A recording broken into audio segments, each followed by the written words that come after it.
Most of us would have heard the phrase ignorance is bliss, which was coined by the English poet Thomas Gray back in the year 1742, implying that not knowing certain things gets us to avoid unnecessary distress.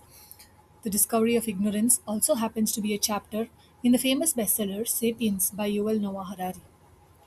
There are three major revolutions, according to the author, as written in the book, which occur across different timelines after the origin of the species sapiens.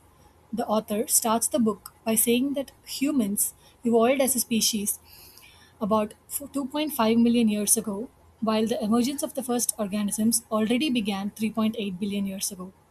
The cognitive revolution begins only about 70,000 years ago, accompanied with storytelling, the beginning of history, and the spread of humans from the continent of Africa. Agriculture is said to have begun about 12,000 years ago, along with plant and animal domestication and permanent settlements. The first kingdoms emerged about 5,000 years ago, and also involves the invention of script and money and the emergence of polytheistic religions. The scientific revolution was said to occur about 500 years ago, which involved the rise of capitalism and European invasion of the Americas and the oceans. The Industrial Revolution is said to have occurred 200 years ago, which involved the massive extinction of flora and fauna. The present era involves the transcending of Earth's boundary, development of nuclear weapon that threatens the survival of mankind, and intelligence over natural selection. What would the future involve? Would it be the creation of non-organic forms of life and superhumans? This video specifically focuses on the scientific revolution and ponders on how the future would look like as AI is set to take over several prominent fields of human life. Let us now look at the beginnings of the scientific revolution. A drastic change in scientific thought took place during the 16th and 17th centuries. A new way of nature emerged during the scientific revolution, replacing the earlier Greek view that had dominated science for almost 2000 years. Science became an autonomous discipline, which was distinct from both philosophy and technology, and it came to be regarded as having utilitarian goals. During the Renaissance and Reformation periods over the 14th to 17th centuries, which were pivotal European movements that transitioned society from the Middle Ages to modernity, the development of experimental and scientific methods were sought to define answers to certain limited questions, which stressed on how rather than the why of, of the Aristotelian research. The scientific revolution began in astronomy.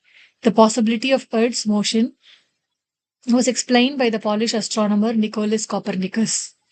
In 1609, Kepler announced two new planetary laws, which claimed to disprove circular motion of the planets on their spheres, thus raising the fundamental physical question of what holds these planets in their own orbits. The work of Sir Isaac Newton at the end of 17th century, through his monumental mathematical principles of natural philosophy, solved major problems posed by the scientific revolution in mechanics and cosmology. It provided a physical basis for Kepler's laws and unified celestial and terrestrial physics under one set of mathematizable laws by means of the concept called force. The 17th century saw a significant rise in the science of optics, which had its origins in Greece, especially in the work of Euclid, who stated many of the results in geometric optics, such as the law of reflection, by combining an experimental approach with a quantitative analysis of phenomena. Huygens was also a great optical thinker in the 17th century who developed the concept of wave front by which he was able to derive the laws of reflection and refraction from his pulse theory and also explain the recently discovered phenomenon of double refraction. The scientific and industrial revolution can be furthered to the current scenario to look upon the emergence of AI and its ability to overcome and surpass even the best human potential. The following content follows from a blog written by Zach Keza, a prominent AI futurist consultant and former head of go-to-market at OpenAI. Artificial intelligence has proven in recent times to be very disruptive, all-pervasive, and impactful over most of the high-skilled office-based jobs, leaving most of us feel existential unease with the fear of losing out on our sense of purpose, relevance, and even joy. Over the past 2 decades, technology was promised to connect and empower us and make life better. Although it did so, it also ended up making us more distracted, isolated, and exhausted. The Surgeon General recently reported that American adults experience measurable levels of loneliness, a condition as harmful to health as smoking 15 cigarettes a day. The average American checks their phone more than 140 times a day. In 2012, the year smartphone addiction increased 50%. Happiness among US adolescents also began to show a sharp and sustained decline. The mechanics of abundance. Throughout human history, intelligence has been scarce, requiring significant resources and human effort involvement. But AI is rewriting this challenge by removing the friction and turning it into a very important form of utility. Now we have unmetered intelligence available upon demand at near zero cost, which is embedded quietly into our daily life. It means that each of us will have access to tireless expert assistance for everything without the cognitive burden that currently fills our days. Most of this work will happen in the background through AI agents that learn our preferences and act on our behalf. As technology becomes more ambient, the goal is lesser engagement with the screens. This leads to a new relationship with work.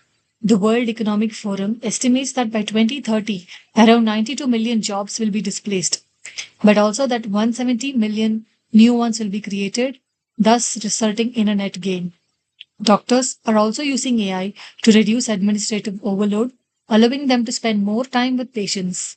Researchers are compressing years of analysis into months, accelerating their scientific discovery.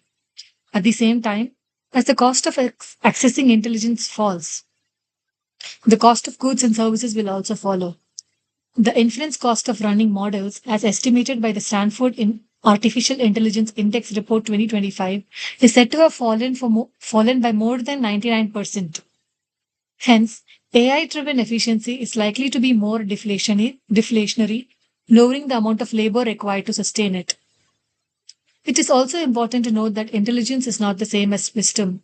AI is an extraordinarily fast and automated tool, but it but it requires the human aspect of why and should I do them, ensuring sound, ethical, and long-term results.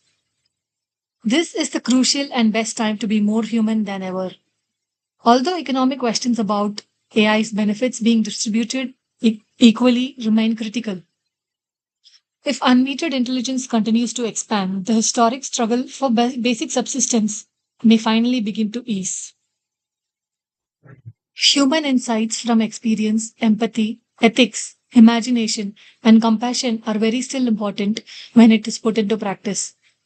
For most of modern history, success has been measured by the output. Economies were built for them to be optimized across productivity, and lives were also organized around work. Busyness was worn like a badge of honor. What do you do? Is the first question we ask when we meet someone new. What if productivity could be a wrong metric? Happiness function is a term that's coined to describe consistent relationship between human well-being and the time spent. The science here is very clear.